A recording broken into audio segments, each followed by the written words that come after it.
What's up, Mets fans? Welcome back to the Cheer Mets Talk podcast. We got the MLB Winter Meetings Day 2 taking full effect, and we are here to talk about the latest surrounding the first base position for the New York Mets this offseason and the outlook of Pete Alonso as we now have an update on Pete Alonso to give. Welcome back to the channel. And as always, before we fully get into this video, please do smash those thumbs up button, subscribe to the channel, and check out all the previous content as well. And check out all the latest streams talking about our beloved team from Queens. Make sure to subscribe while you watch. Lower right-hand corner of this video, hover over that icon. All right.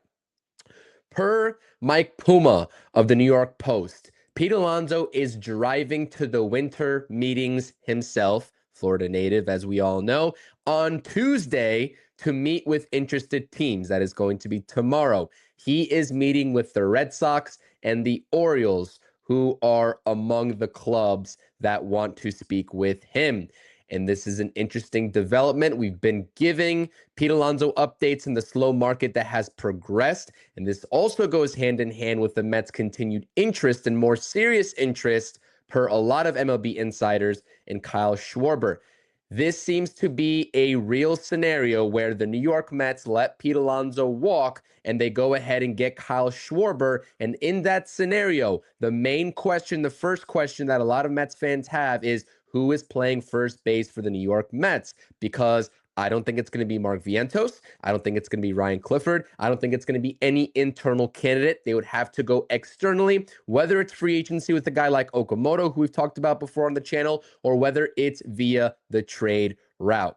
And this is where I'm opening up the discussion of two options. And I know, let me preface this by saying, I know Mets fans are not going to like these options because this means Pete Alonso is not part of this organization and David Stearns didn't want to pay him. But if you have the chance to go ahead and get a Kyle Schwarber or a Cody Bellinger and still try to get offensive production, albeit not Pete Alonso type production, but solid offensive production nonetheless, with better defense at first base, that fits the mold of what David Stearns might be thinking right now. And also a shorter term commitment given some of the ages of the options to replace Pete Alonso.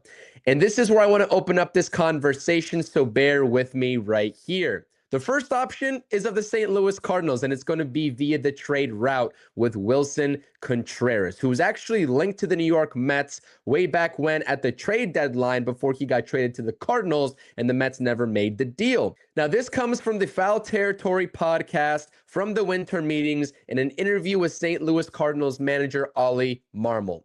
Marmol says Willson Contreras feels at home in St. Louis, but if it fits elsewhere and it makes sense to trade him, then he's open to the conversation in order to move him this offseason. Now, he has a no-trade clause. We don't know what the no-trade clause is. We don't know what teams are on it. We don't know what he's thinking. But he is open if the Cardinals want to move on, where he spent 3 years in their organization after coming over from the Cubs, then he is willing to do so if it's the right team and the right fit. And if Pete Alonso leaves, this would be the right fit for the New York Mets because I'll get into some of the numbers here with Willson Contreras.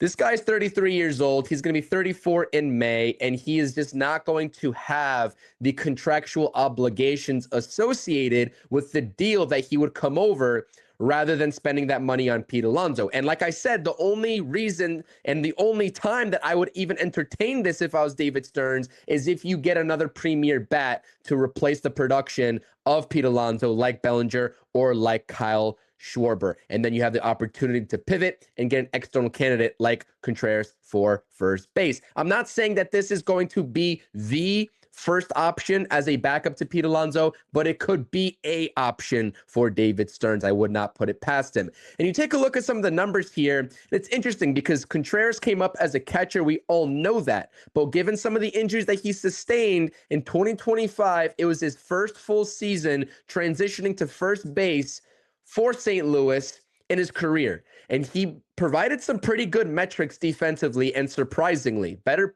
defensive metrics than Pete Alonso, might I add, if you take a look at OAA and DRS. But the batting is really what we want to hone in on here because this could be a viable piece for this Mets lineup in terms of what he has provided the Cardinals over the past couple of seasons, especially in 2025, where he put 20 home runs over the fence, had a 791 OPS, and his OPS plus was at 123, above league average. So if you're telling me that you can bring in a guy like Willson Contreras with his bat and also have a Kyle Schwarber, would you not take those two names over the sole production that Pete Alonso gives you? That's what I'm trying to open up in this conversation right here. And you see the contract differential here of what Contreras is scheduled to make versus what you would have to pay Pete Alonso if he's still looking for the 4 to 5 years that David Stearns clearly does not want to give Alonso.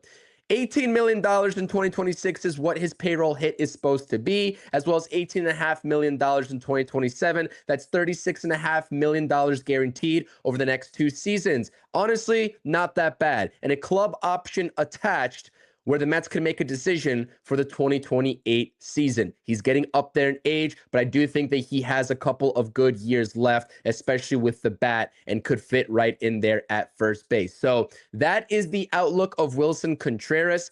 Again, not my first option, not my first preference, but with Stearns leading these negotiations again with Pete Alonso, if the Red Sox and Orioles are serious and they're willing to open up the checkbook for the extra year or even 2 years for Pete Alonso, he is going to leave in an instant. And I think that those teams are real threats right now, which is why Pete Alonso is driving to the winter meetings himself in the first place. All right, this is option number 2 and the less desirable option in my opinion, because he does not have as good of or a consistent of bat as Willson Contreras, although you wouldn't have to give up the assets to acquire a guy like this versus Contreras in a trade, because this guy's a free agent. He spent his 2025 campaign in 2 organizations. First, the Baltimore Orioles, where he was doing fantastic. He was an all-star in 2025. And then the Padres traded for him, and he fell off of a cliff. And this is Ryan O'Hearn, former longtime Royal, Baltimore Oriole, and also most recently a San Diego Padre who's hitting the open market, right? His market value per Spotrac is for 2 years, $22.9 million, just around $11.5 million AAV.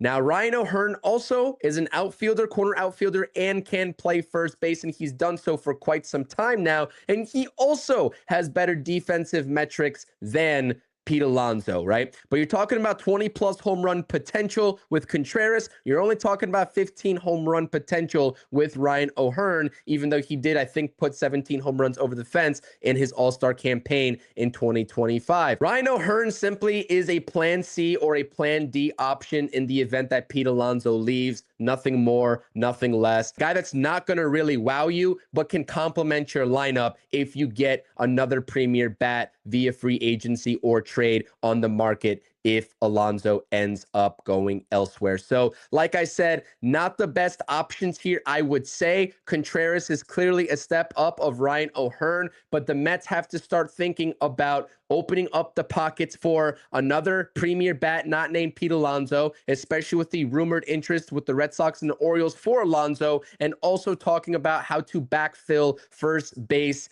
externally, because Ryan Clifford's not going to be ready, and I don't think Mark Vientos is up to the task, and that would be a huge defensive gamble to have Mark Vientos out there every day in 2026 at first base. So let me know what you think about these 2 names, particularly Willson Contreras. Would you give up the assets? Probably some controllable pitching of what the Cardinals might want in return. Would you do it for a soon-to-be 34-year-old Willson Contreras to replace Pete Alonso? Yes or no? On the contingency that the Mets would get another name like Schwarber or Bellinger. See you all in the next video, and check out all the previous content already. Let's go Mets.